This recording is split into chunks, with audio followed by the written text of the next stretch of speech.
Good morning বন্ধু বান্ধৱীসকল, আপোনালোক সকলোকে অসমীয়া ডেইলি ৰাশিফল চেনেললৈ স্বাগতম জনাইছোঁ। আজি দেওবাৰ 2024 ডিচেম্বৰ মাহৰ 29 তাৰিখ আৰু অসমীয়া পুহ মাহৰ 13 তাৰিখ। আজি তিথি চতুৰ্দশী, পক্ষ কৃষ্ণপক্ষ। আজি সূৰ্য উদয় হ'ব 6:13 আৰু সূৰ্য অস্ত যাব 4:34। এতিয়া আহিছোঁ ৰাশিফলসমূহলৈ। মেষ ৰাশি। মেষ ৰাশিৰ জাতক জাতিকাসকলৰ জীৱনসংগীৰ স্বাস্থ্যৰ ওপৰত ভালভাৱে ধ্যান দিয়ক আৰু যত্নৰ আৱশ্যক আছে। আজি আৰ্থিক বিনিয়োগৰ যি নতুন নতুন সুযোগ আপোনাৰ হাতত আহিব তাৰ অতি ভালভাৱে বিবেচনা কৰক, কিন্তু ধন তেতিয়াই বিনিয়োগ কৰক যেতিয়া আপুনি সেই যোজনাসমূহক ভালকৈ অধ্যয়ন কৰি ল'ব। পত্নীৰ লগত সম্বন্ধ মজবুত কৰিবলৈ আজি এটা শান্তিপ্ৰিয় দিন। সম্বন্ধৰ এই কোমল জোৰটোক সবল বনাবলৈ দুয়োজনে সমৰ্পিত হ'ব লাগে আৰু দুয়োজনৰ মাজৰ প্ৰেম আৰু বিশ্বাস হ'ব লাগে। পৰিস্থিতি ঠিক কৰিবৰ বাবে দায়িত্ব নিজৰ ওপৰত ন্যস্ত কৰক আৰু আপোনাৰ পৰিয়ালৰ লোকৰ সহায় লওক। আপোনাৰ প্ৰিয়জনৰ অনুপস্থিতিত আপুনি নিজে খালী অনুভৱ কৰিব। কেতিয়াবা মোবাইল চলাওঁতে সময়ৰ কথা মনত নাথাকে। সময় অপচয় কৰাৰ পিছত আপোনাৰ অনুভৱ হয় যে আপুনি ভুল কাম কৰিলে। আপোনাৰ জীৱনসংগীৰ যিকোনো সৰু মিছা কথাত আপুনি আহত হোৱা অনুভৱ কৰিব। বন্ধুৰ লগত ফোনত কথা পতাতকৈ ভাল কামনো আৰু কি হ'ব পাৰে। ইয়াৰ ফলত আপোনাৰ নিসংগতাও দূৰ হ'ব। ভগৱানত বিশ্বাস ৰাখক আৰু মানসিক হিংসাৰ পৰা দূৰত থাকক। এনেকুৱা কৰিলে স্বাস্থ্য ভালে থাকিব। এতিয়া আহিছোঁ বৃষ ৰাশিলৈ। বৃষ ৰাশিৰ জাতক জাতিকাসকলে বেপেৰুৱা আৰু জেদী স্বভাৱক নিয়ন্ত্ৰণ ৰাখক।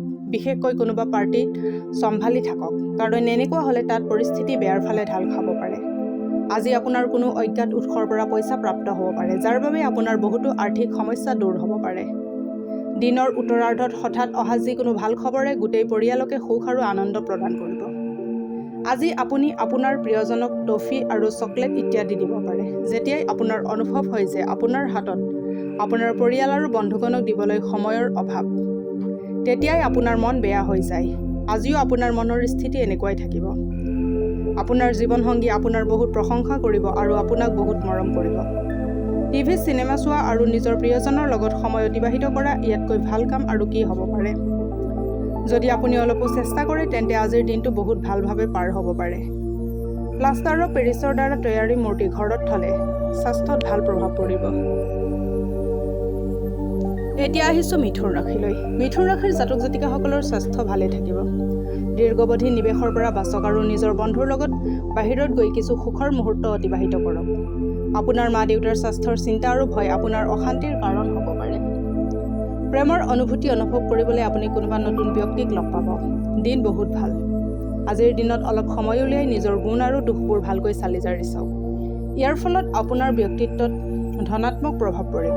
আপুনি এগৰাকী ভাল জীৱন লগৰী পোৱাৰ সকলো সুখ আজি অনুভৱ কৰিব।